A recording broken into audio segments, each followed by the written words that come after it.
Friends சூப்பராக அருமையாக ready ஆகிடுச்சு பழக்கேசரி. நீங்கள் நம்ம ட்ரை பண்ணி பாருங்கள். பிடிச்சிருந்த லைக் பண்ணுங்கள், ஷேர் பண்ணுங்கள், மறக்காமல் சப்ஸ்கிரைப் பண்ணுங்கள் ஃப்ரெண்ட்ஸ். தேங்க்யூ.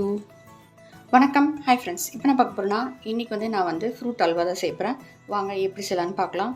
நம்ம வீட்டில் பழங்கள்லாம் இருந்தால் நம்ம வேஸ்ட் பண்ணாமல் ஃப்ரூட் சாலட் செய்யலாம், அப்புறம் ஃப்ரூட் அல்வா செய்யலாம், ஃப்ரூட் கேசரி செய்யலாம். வாங்க எப்படி செய்யலான்னு பார்க்கலாம். நம்ம எந்த ஃப்ரூட்ஸ் வேணால் எடுத்துக்கலாம். இதில் பனானா இருந்தால் கூட நம்ம எடுத்துக்கலாம். ஆப்பிள் எடுத்துருக்கேன், நான் பொமக்ரனேட் எடுத்திருக்கேன், அதுக்கப்புறம் செரி எடுத்திருக்கேன், அதுக்கப்புறம் கிஸ்மிஸ், அதுக்கப்புறம் முந்திரி எடுத்திருக்கேன். வாங்க எப்படி செய்யலான்னு பார்க்கலாம்.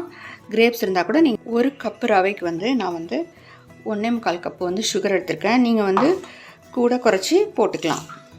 அதுக்கப்புறமா தேவையான கீ, கலர் வேணுன்னா நீங்கள் போட்டுக்கலாம், இல்லைன்னா அவாய்ட் பண்ணிடலாம். ஒரு வானலியில் நான் கீ தான் சேர்த்துருக்கேன், ஆயில் வேணால் சேர்த்துக்கலாம். நீங்கள் இப்போ முந்திரியை ஃப்ரை பண்ணி எடுத்துக்கலாம், திராட்சையும் ஃப்ரை பண்ணி எடுத்துக்கலாம், ரவையை இதிலேயே ஃப்ரை பண்ணி எடுத்துக்கலாம்.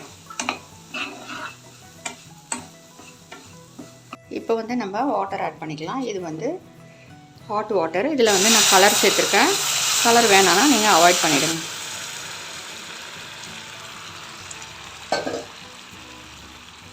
ஒரு கப்பு ரவைக்கு 3 கப்பு தண்ணி விடணும். அப்போ தான் நல்லாயிருக்கும்.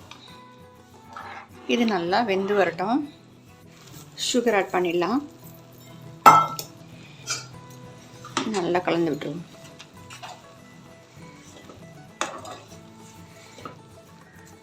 கொஞ்சமாக வெண்ணிலா எசன்ஸ் வேணுன்னா சேர்த்துக்கோங்க. அதுக்கப்புறமா ஏலக்காய்,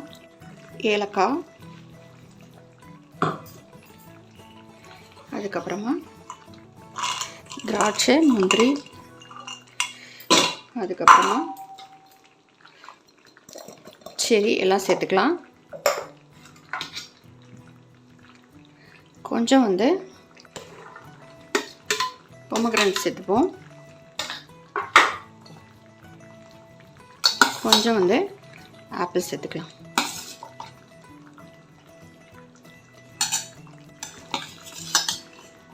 கொஞ்சம் ஆப்பிள் சேர்த்துக்கலாம். உங்களுக்கு எவ்வளோ தேவையோ சேர்த்துக்கலாம் நீங்கள். ஃப்ரெண்ட்ஸ் சூப்பராக அருமையாக ரெடி ஆகிடுச்சு பழக்கேசரி. நீங்கள் நம்ம ட்ரை பண்ணி பாருங்கள். பிடிச்சிருந்த லைக் பண்ணுங்கள், ஷேர் பண்ணுங்கள், மறக்காமல் சப்ஸ்கிரைப் பண்ணுங்கள் ஃப்ரெண்ட்ஸ். தேங்க்யூ. தேங்க்ஸ் ஃபார் வாட்சிங்.